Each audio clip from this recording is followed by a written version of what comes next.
Alright, welcome everybody, welcome back to the moth-hawk project. And,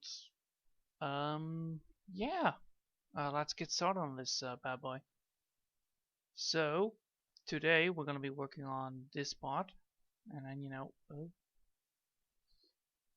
get these wings fully colored, and then we're gonna start making, the different colors in the feathers so that the feathers look nice.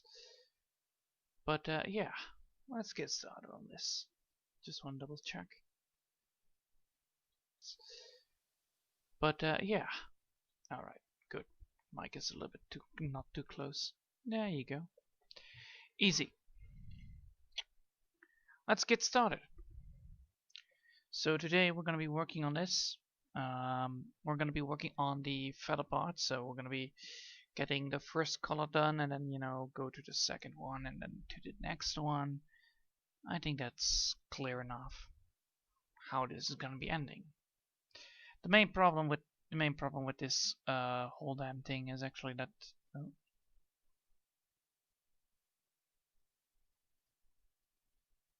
wait.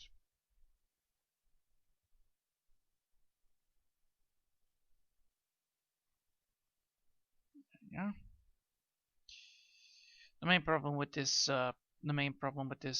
tool was always that transparency is a little bit off, but for the rest it's actually quite nice. The main idea here is that I actually want to color this in and then start with the next color. Today I actually have been working on putting the next I have been working on the other drawing as well. I had a little bit of a trouble with the left part of the body. It was mainly because of the amount of, the positioning was a little bit weird in the armor, so I had to I needed to find a way to get the armor in the right position and get it into a make it look not that compact. Oh hey Mark, nice to see you. So yeah, I've been working on that project as well. So, well, not on a project. Technically, it's not a project. It's just a drawing that I'm gonna be using to color in on a live stream. But yeah, it takes a lot of time to get such a drawing done. The main problem is always the hands and the body position and proportions, which are a problem in my book. Also, the face of the person is also a thing. But yeah, it made me sometimes really confused. Like, oh my god, where do I need to start with this thing? So yeah, I tried to do my very best to get the position correctly, and then worked on the proportions then. And then from the proportions onward, I actually went to the drawing of the rest of the parts.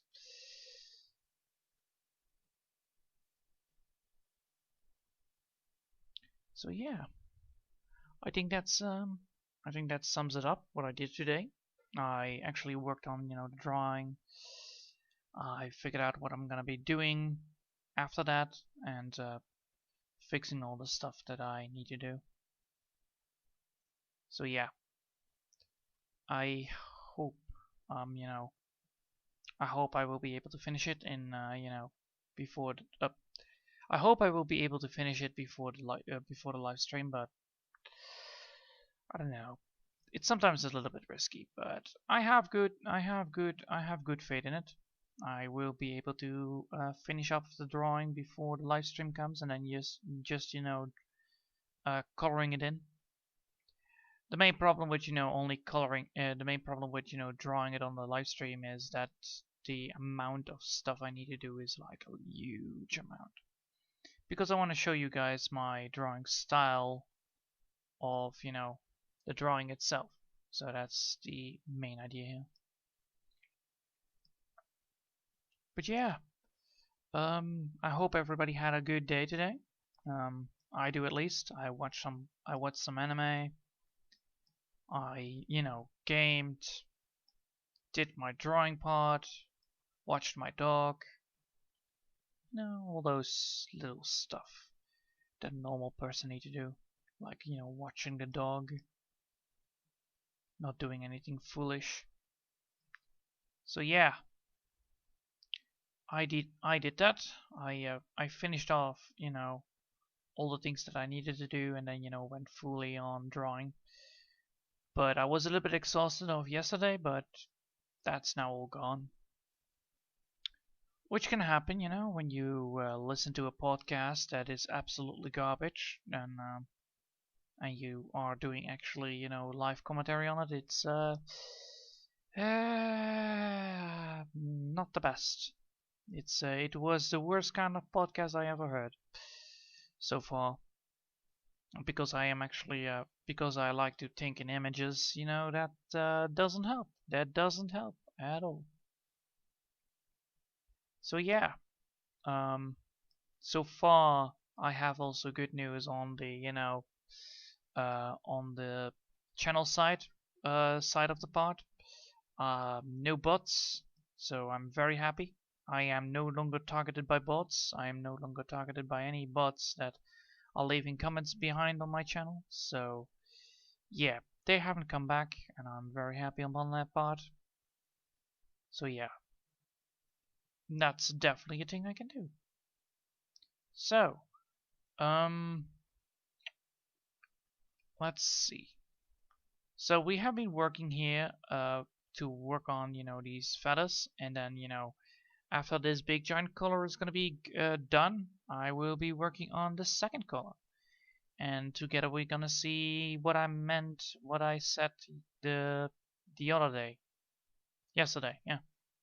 With, how I'm going to be implementing the colors or the colorations on the drawing that I had. And then, I need to make sure that I represent that same color in the feathers on the bottom side as well. So it's not going to be only on the wing, it's going to be repeated, but in a different way. Which of course creates variety, but it also creates consistency. And both are very important. So yeah. The main idea here is that I am, trying to do my very best to get these things done. So I'm trying to get these feathers done, and then, color done one, then go to the next color, then go to the next color, until we have all the colors done. But yeah, surprisingly, by the way, I'm actually doing quite well. Today I was more awake than yesterday, because holy hell, I was like, I went to bed on 1 o'clock, I think, and I woke up around 8, so I was like totally hammered. So I didn't knew if I was able to do a consistent live stream, because I was really tired. But apparently, doing the right things actually works, like drawing and relaxing. Who would have thought that relaxing and drawing actually works to calm your mind? Oh my god. I didn't. Well, I should have seen it coming at least. It's quite important for me to relax and calm down for some couple of times, because holy hell, I overthink a lot of situations really fast.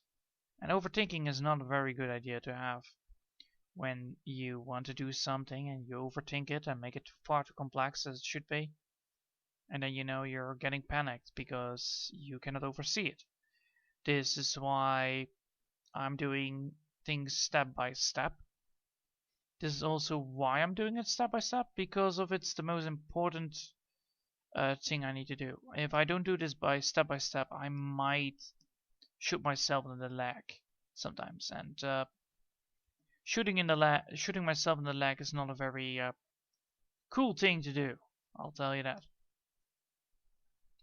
I had it once before, where I tried to use a light scanner to scan some of my old toys in, and I couldn't get the scan correctly. I couldn't put the scan into places, so I could not be able to, place the scans in such a way that it will form a full model. And I had so many problems with it that I almost was like, fuck this shit, I'm out. And eventually, you know, it was like, oh, I should have gone for the basic forms first to learn the process. I didn't, of course, because I wanted to go straight to the full max. So yeah, baby steps, people. It really helps to understand where you need to go and how you need to do it. And it's one of those things that I need to learn. To be patient and just, you know, do baby steps. Because it saves a lot of things. So now, we've done the first, you know, colorization of this big giant wing, if I'm correct. Yep. So now we're gonna make not amplifying, I mean creating a second color. Oh boy. So what kind of color does it need to be? Well, we have these colors on the wing, so we know exactly which kind of color we want, which is good. So we have these colors right here. So the first color we need is actually dark. So it's gonna be like this color right here. If I'm correct, that's the right color. So we're gonna go downwards again. We're gonna see if it works. So this dark color should be able to get towards the part that I want. So let's see if this is the right color. Yes, it is. Excellent.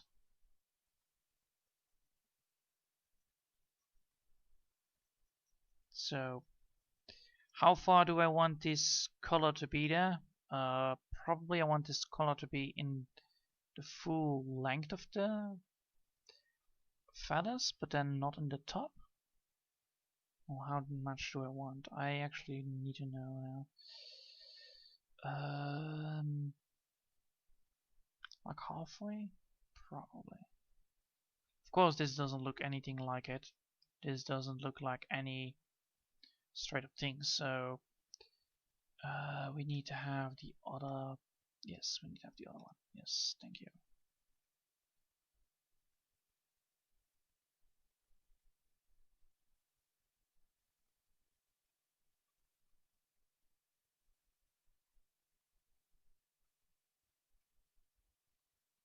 Like this? Do we want to have it like this, like a big giant plume that is like that, like dark coated on the a little more dark on the bottom?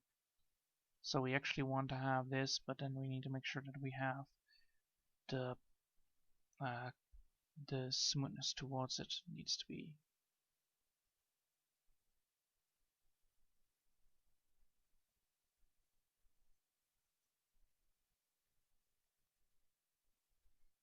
So we want it like this, and then like that, right? Yes, like this. Oh boy, that's gonna be a lot of work, I'll tell you.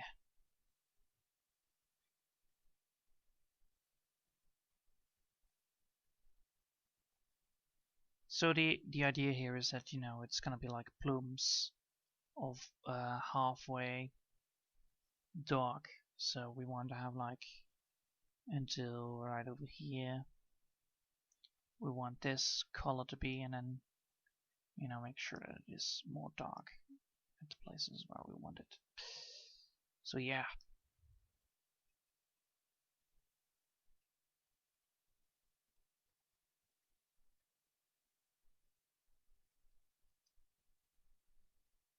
Awesome. Good evening, Dunkelzan. Nice to see you as well. So yeah, we're working now on, you know, getting these big giant feathers a little of a color, well, texture color. So it's gonna be like these little feathers, and these feathers are representing the same color scheme as the color scheme I have used for the wings. So the only downside is that these color schemes are more for the bottom side, so it's gonna be the tails. So I actually want to make sure that, I want to make sure that it doesn't look too obvious the same. So that's why I'm gonna go for these red plumes on the back. So it's gonna be like these feathers that are having a little bit of a coloration. So I'm gonna go for like not too much. So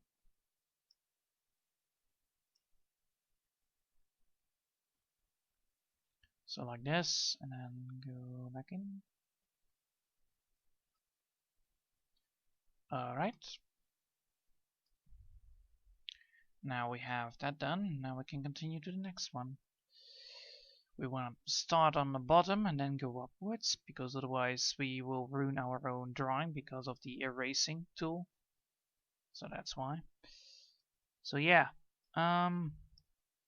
The idea here is that we're gonna create these red plums that, not plums, I mean plumes, to represent, this bird kind of aspect of these feathers. So these feathers are like, they have like a little coloration in them.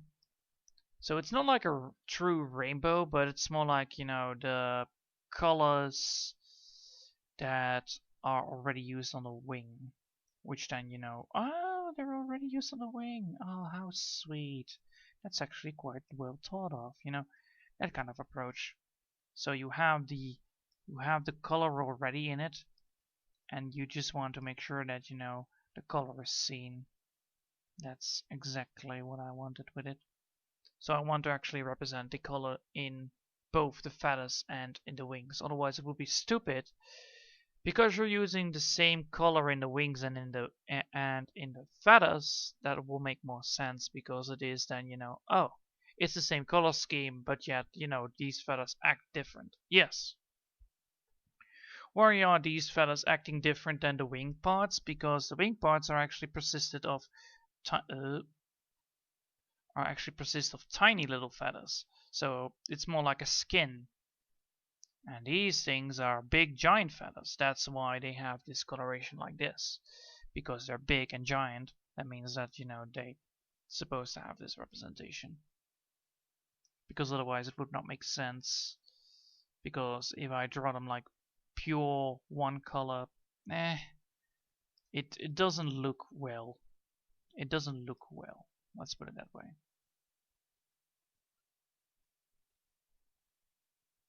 So yeah, I'm trying to do my very best here to represent that color, and then, we're gonna pick up also red, but we're gonna do it on a different layer so that we can not ruin this part of the transition.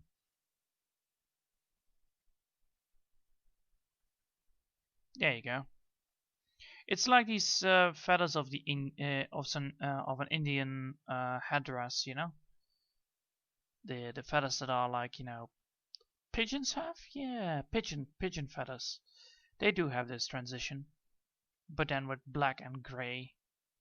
So yeah, it's like white to gray to black, and we're gonna go for brown to dark brown to red. So that's the idea, at least. Of course, that idea is gonna be hard to do, but it will pay off. It will definitely pay off because it looks nice in the end.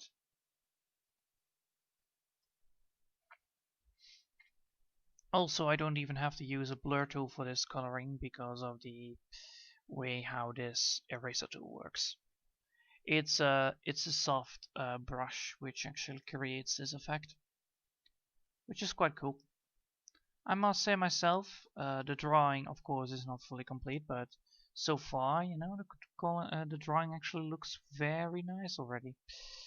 The main idea here is that, we're working on creating this effect that is quite not special, quite entertaining to watch.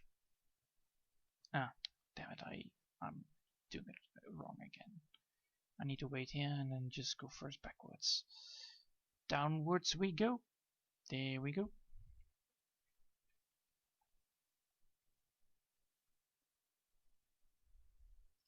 So yeah, this effect needs to be there, because otherwise, It doesn't make sense for the feathers to be there like this. If I would go for like only this color, it doesn't feel right.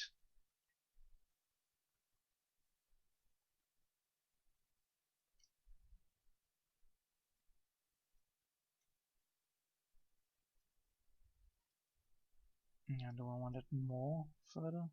Yeah. Let's go for this one. Let's go for this kind of approach. Yeah, sure. So yes, after we're done with this whole thing, you know, then we can continue to the red side, and which the red actually makes sure that, you know, these things stand out.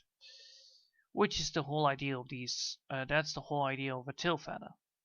The tail feather actually is supposed to stand out for the lovely little birdies, you know, the female birds that want to show off, like, oh my god, that male is swinging his feather butt, or well, feather tail, nice, you know, that kind of thing. So yeah, the birdies wanna see the swinging of the tails. That's why they are so graceful. Also, if there is a cockfight, you know, not like a little cockfight, but you know, chickens, hens, they always want to fight. The whole thing of that fight is like it looks graceful with these feathers. So yeah, if they're gonna have like a little bit of a dispute between each other, you know, then they're using their claws and this beautiful, not rainbow-like, but the same, well, sort of rainbow-like feather tail feathers are, you know, swinging about. It looks nice. Also, it gives also if a hunter sees these things, he will know what kind of creature it is already because of the tail feathers they are dropping. So if he sees these type of feathers, he knows what's going on, which is important. You know, you need to have recognizable feathers because otherwise it would be very stupid to not. If you don't have recognizable feathers, you know, it's not very handy dandy to get along with get a chick in the bird world. For instance, there are also like turkeys that turkeys that actually are very heavily protective of their chicks. So yeah, of their girls, and those males look awesome because they have like these colorful, you know, beefed up. They have this colorful beefed up throat. So they blow up their throat, which makes them bloat. So it's like a big giant frog, but then a turkey, of course. And this turkey just, you know, goes like blah, blah, blah, blah, and then, you know, the chicken fight starts. Of course, it also has these beautiful back feathers. So yeah, most likely it's gonna be then purple, I believe. Purple with oh no, violet. Violet with blue gray. Looks lovely. So it's not uncommon for birds to have these type of feathers, which makes it even more important that we have these type of feathers involved in our bird. Because if the bird actually has these type of feathers, it means that, you know, it's a bird. No other creature uses these type of feathers, you know? No other creature uses feathers, at least. Well, you could say that some creatures could use feathers, but if you want to make a creature want to have big giant feathers, yes, you could. But you need to make sure that they have something, that they are used for something. Like, for instance, these tail feathers are used for steering. They're not for flying. So they cannot keep the creature up. So they're more like, you know, steering wheels instead of wings. They might look like wings, but they're more like steering. So the creature that's going to be using these things are not going to be using them to, you know, they're not going to be using them for what was it?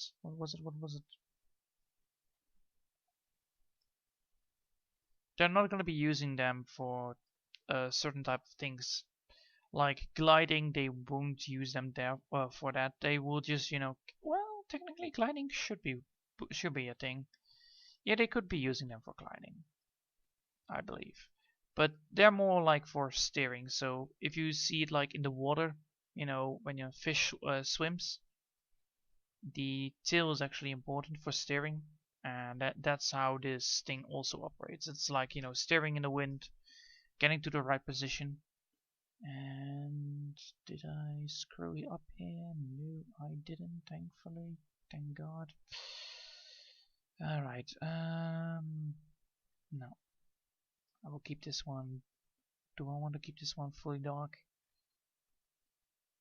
No, not fully, but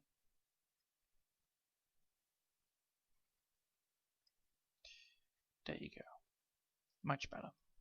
Sadly, this is why you're not supposed to go downwards, because you ruin your own damn drawing that you had before here. So no, that's why I shouldn't not do that again. But yeah, the whole damn feather thing, it works. The steering works, the gliding works, the big giant feathers work. But you know, you need to make sure that the feathers are, you know, functional. And these feathers are functional because they're like, you know, they're used for catching the wind, like, you know, on a brake. So you have like these big giant breakers that you normally have on cars. Well, these things can also be used for that.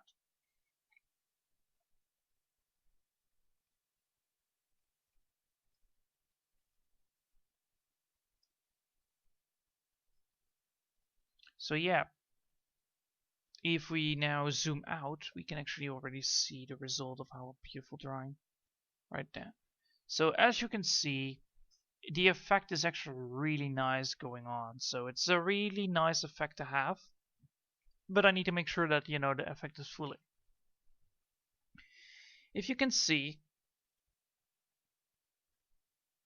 the tail really stands out, as you can see already. But it missed something. Well, what is it missing? Well, it is missing this color right here and this color right here. So it's missing this color and the bright. Also the red is missing. So technically we should make more type of colors inside of the tail to make sure that, you know, the whole damn look of the feathers is the same as with the wings.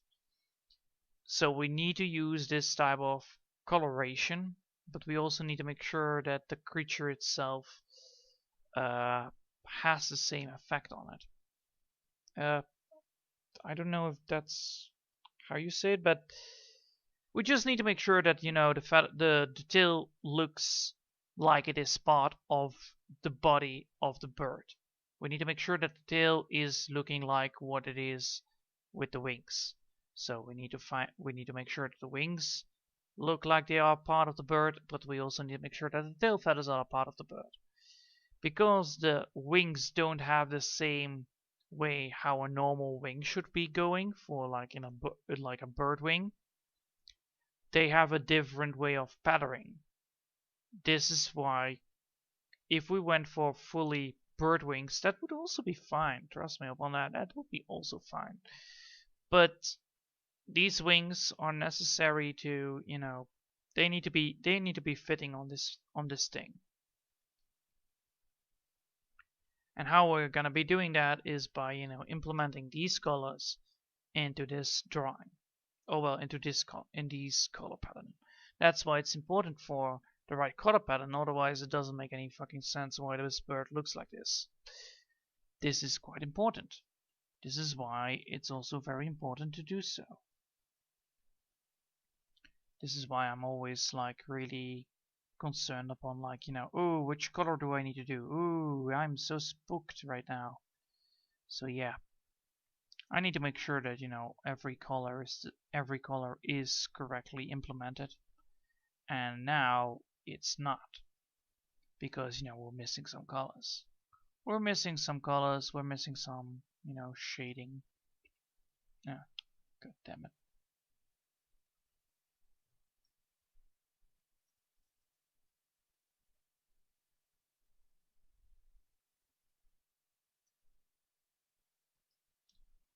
So yeah,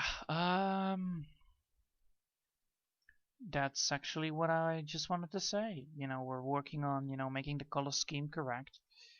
We're making sure that the colors are correct.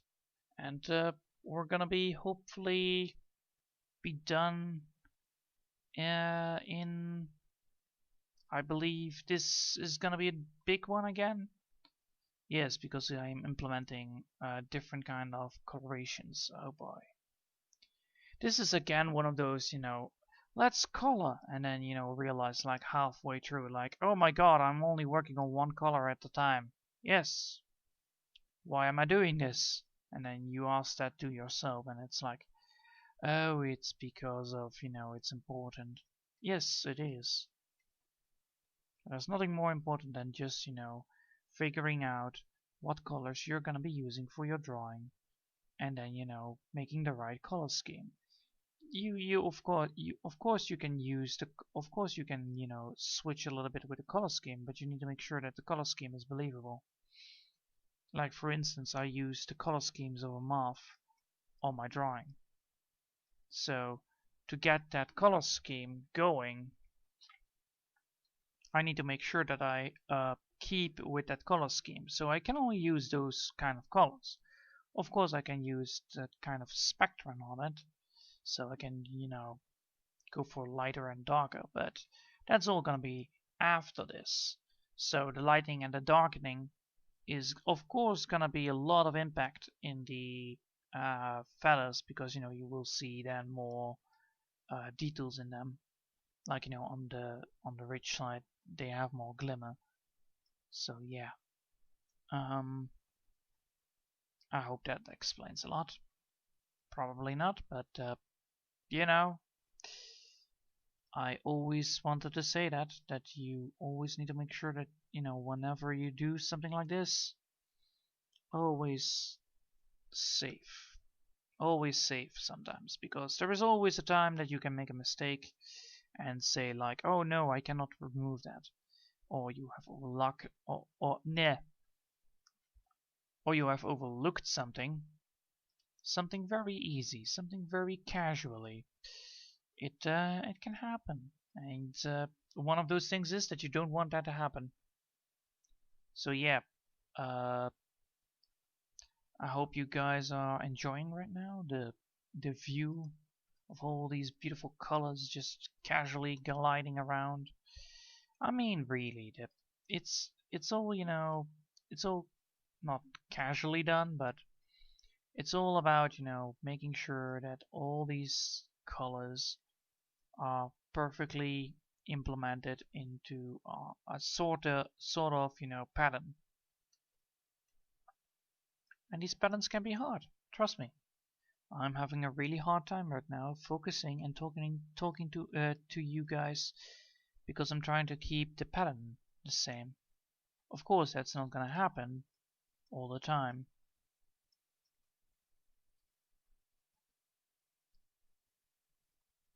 So now what? Well, the main problem is that the main problem that I'm now facing is that I'm trying to do these little feathers, and they are really hard to do sometimes.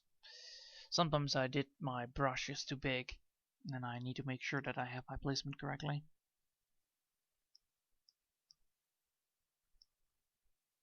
So yeah, I'm hoping that you guys can understand that I'm trying to do my very best to get this picture correct, and therefore, you know, it takes some time to get these things up and running. But when they do, oh my, they do great. So yeah,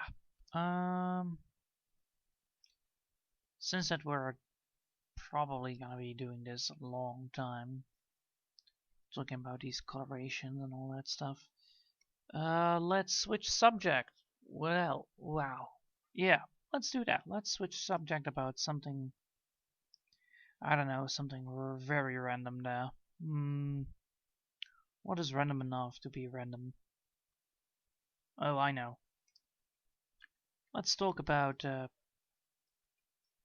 the difference between milk of goats and the milk of of cows. There you go. Beautiful, beautiful subject. So, the main problem I always face when I try to, drink milk and I realize it's goat milk, it's always because it's like this very strange taste in my mouth. And I not always am like, what, oh god, this is goat milk, no. Something like that is then on the horizon on my part. Of course, that's not a very nice thing to say, like, you're drinking goat milk at somebody's home and it's like, oh god, what is this? But yeah, it happens. I am not very a fan of goat milk. I am not. I don't like goat cheese. I don't like goat milk. I don't like goat cheese. I just don't like the product goat. I do like the meat, but I don't like the milk part of it.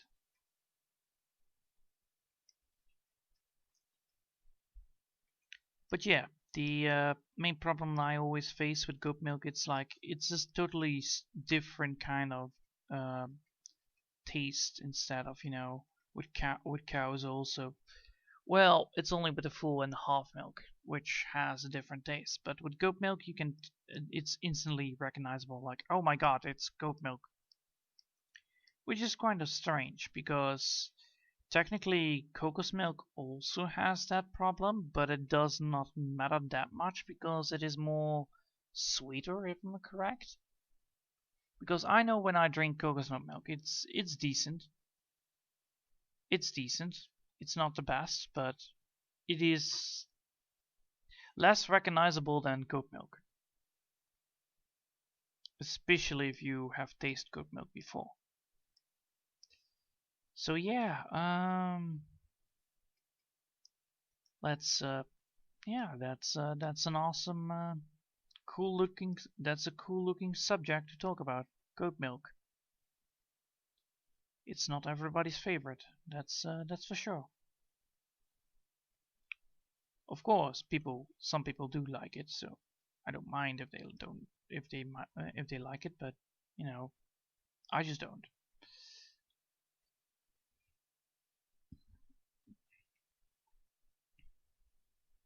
So yeah. So what we're gonna be doing now, since we're doing, these type of coloring, I'm just trying to get everything fixed here. The main problem is that most likely a lot of this is just, repeatable. It's like, oh no, I did this and then I need to do that. Yes, that's exactly what I need to do. And that's exactly why it's so repeatable. But the good news is, since it's repeatable, it's like, the more you do it, the less problematic it gets. The better I can talk. So it's a win-win situation if I may say myself. It's just, it just takes a lot of time. It's already 40 minutes in and we're not even... Are we halfway? No, this is halfway. So we're not even halfway, but we're getting there. Eventually, this beautiful factory work does work. It just, it takes some time, effort, all that lovely stuff. The main reason why, this all takes so much time and effort is because of the amount of, wings, or well, the amount of feathers it has. But I don't mind. It's fun to do this, all right. I totally enjoy this. I totally enjoy, drawing and coloring all the time. Because, it improves me. It increases my knowledge upon what I need to do. Like, where my mistakes are, where my mistakes will be, and how to avoid them. And the more I do this, the better I get at it.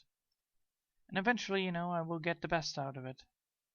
I'm like a person who just, likes to do that thing and then, continue working on that thing until, I find it no more enjoyable. But because I'm always motivated to learn, I'm never really demotivated. especially when it comes to coloring. It's a thing that normally I don't do because I don't have the time. But since that we have the time, why don't we do it? That's the main spirit of this. It's like, you know, we are doing this because we need to. It's because it creates a better artwork. So, because it creates a better artwork, we shall do it. We will do it. We must do it. And all that lovely talking turns into great talking.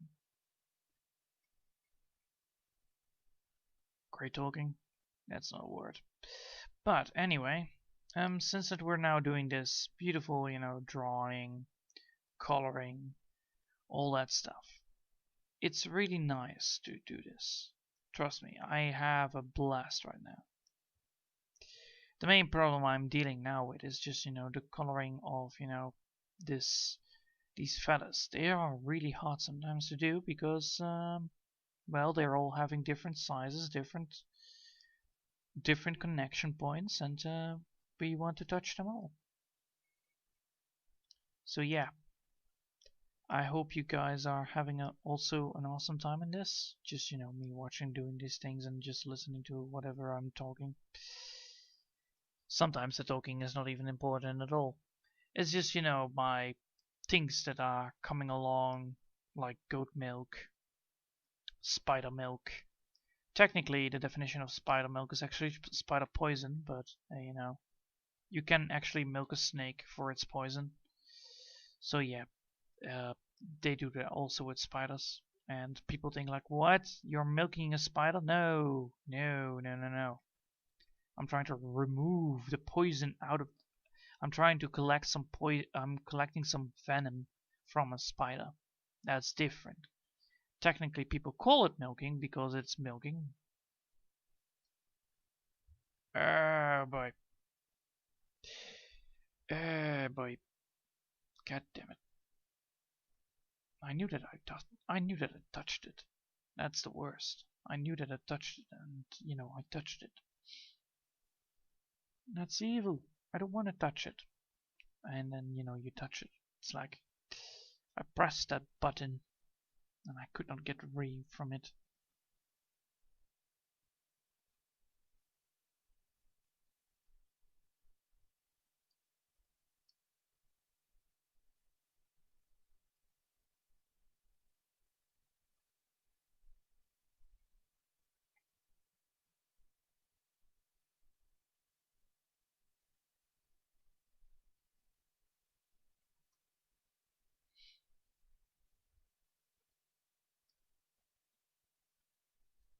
Alright.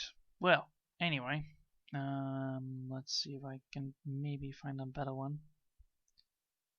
I'm looking for that color. That sweet, sweet color. There it is. Easy. Easy color gain. There you go. Much, much more accurate right there. Alright, cool. So, yeah. Where were we? Oh yes, we were talking about milking spiders and milking cows and milking snakes. Yes, and goats. Don't forget goats. They are important, but they're not important. They're important for the story, not important for the plot. So yeah, the idea of, you know, milking spiders and milking spiders and snakes is actually to create anti-venom to help other people that have been stung by these venomous creatures to negate the effects or help them recover faster from it so that they won't die. Actually, if you milk some snakes, you can actually sell the milking ingredient to laboratories, and they will reward you greatly. Especially in countries where the snakes are, you know, a threat, like, you know, for workers or school children or whatever. You can actually sell the snake venom and then, you know, make a profit out of it. Actually, that is That's actually one of the things that people can do. You know, some scientists actually make their money by milking snakes. So they breeding the snake, then they milking the snake, and then they sell the venom to a laboratory that makes the anti-venom, and they are getting paid for, you know, collecting all the venom. Which is a really nice thing. Don't get me wrong here. It's a really good thing that people can get paid for, you know, such work. Let's see. But the funny thing is, well, technically the bad thing is that some snakes and some spiders don't, you cannot produce an anti-venom to it.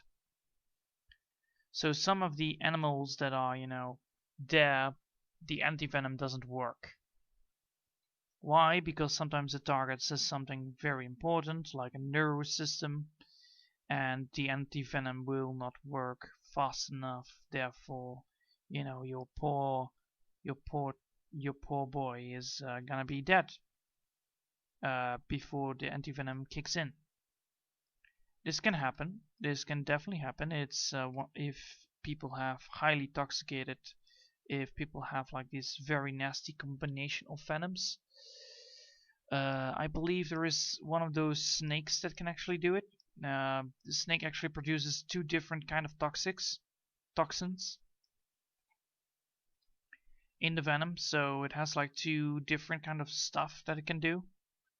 Therefore, it's highly unpredictable what it's gonna be injecting you with, and because it is a combination of because it is a combo, the anti-venom is less likely to work because it's a combo.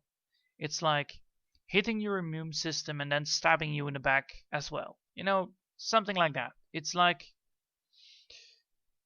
how do you say this? It's like setting a boat on fire and then also making sure that the engines are disabled so you cannot get away.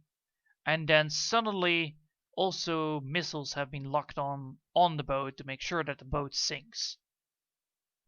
So even if you know, have your boat, even if the fire department, you know, finally removes the fire, your boat is still going to be exploding because there is a rocket coming for it. That's going to be shooting it, that's going to be making the explosion again. So yeah, there is, and you cannot move your boat because apparently your boat the engine has been shut down. So yeah, it's a very nasty combination of 2 things that can happen, and yeah, snakes have it. Komodo dragons actually have it. It's a big giant lizard. It has 2 combinations. It has a combination of bacterial infection and venom. This venom is highly concentrated, so it can even kill a bull. So yeah, it can kill a water buffalo. Let's put it that way. They hunt water buffaloes. So they bite the buffalo, and the buffalo will just casually retreat and then eventually die because its wound is getting infected. So the wound won't heal, and all the anti-venom and all the, you know, white blood cells in the body of the buffalo are actually busy fixing up the wound, which they can't because he's bleeding to death. And then, you know, the venom also kicks in, so he's bleeding to death and he's also being poisoned. So it's a nasty combination of the both. You're gonna die regardless of the situation, but hey, at least you had a good run, you know. So don't ever try to get never try to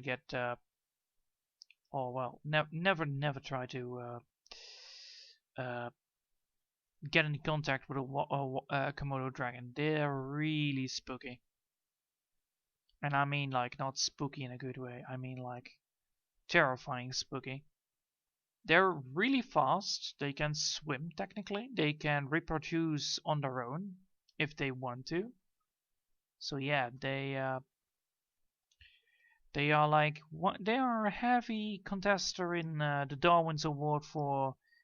Oh, you mean you screwed me over? Allow me to just say no to you. You know, they're like really not creatures that give a shit about, you know, climate change. They're highly endangered, yes, but they don't care because they're actually eating their own young. So yeah, these creatures are insane. But fascinating. They're big, giant. They are big, giant They're big, giant monitor lizards that eat eat their own young if when they hatch. So yeah, if father or mother wants to eat them, yeah, sure. So yeah, it's a big giant lizard. I'll tell you that. A big giant poisonous lizard. Who knew that he was poisonous? Well, a lot of scientists actually did not know that. They actually thought it was only bacterial infection that killed the creatures, but no, it's actually also venom. And when they realized that, they were like, oh boy, we made a mistake. Yep, you made a mistake. And the funny thing is actually because the creatures in the area don't see the Komodo dragon hunt, they are really unaware of the danger that lies because you know it's just a slow lizard. What can it do? And then you know slowly and steadily it creeps up towards them, bites them once, and they're like, oh, it's just a little bite, and then you know they run away from it. So it's not like oh I can just run away from it and then you know 1 hour later they just die from it. So that's why you know most deer are actually not, and most deer in the area are like, oh it's just a creature, eh. And it does not even hunt effectively. Oh well. Until you know you realize they actually bite once and then the person is doomed. So also they can actually run quite fast.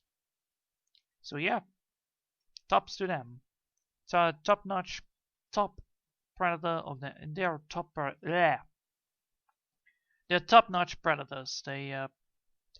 I believe they are alpha predators as well. Yeah, they don't have a natural contestant. The only contestant there is actually themselves. So yeah, moving onwards from milking spiders and milking snakes and cows and goats, let's talk about something else. All right. What shall we talk about? Oh, I know. Did you know that termites are uh, actually always will lose against ants regardless of how well their colony is developed um, because they're not they have specialized infantry. Trust me upon that. But there is something with what was it? The ants actually will win in the end because of the amount of the poison of the ants are actually more qualified for the job. But yeah, termites can actually shoot chemical artillery. So yeah, they are highly developed. They are actually one of the most developed insectoids, if I'm correct. One of them actually. There is also one bomber beetle, if I'm correct, that can shoot phosphor out of his ass, which stuns, or well, technically it melts other creatures. It melts other insects. It's in us. So yeah, bomber beetle, awesome creature. It you know it winds up and then you know it spits out like a spider, you know, like the bottom side actually turns up and then it stings like a bee and stings like a bee and shoots down a liquid spray that sprays all around the insect that he is dealing with, and then you know the insect actually overheats and dies of the high temperature that he is exposed to, which is quite cool. Japanese bees actually do that as well to wasps. They actually just come across the big giant hornet. They invade these Japanese bees that don't have a defense mechanism, and then they die because of overheating. Because the bees actually hug their opponent to death. Which is quite fascinating, if I may say so myself. So yeah. Cool things. Cool creatures. Awesome. There are a lot of interesting creatures, actually. There are a lot of them. You just need to know where to look for them, and you just need to know what they do. That's all. Let's see. We're almost there. We're almost at the 1 hour mark, so that's good. We actually made a lot of progress here, if I may say so myself. Actually did quite well. I am quite happy upon how far we got, and how far we eventually went. So I'm gonna be saving here, and I'm gonna be putting this pencil down, saving it. Awesome, cool, nice, very nice. And there you go. Alright, cool. And let's take a look at it. That looks already awesome. So, that looks generously pretty damn good, even though it's not yet fully done. So yeah. Thanks all for watching. I hope you all have enjoyed this stream. And I hope I'll see you all next time. Until then, have a nice day, and bye!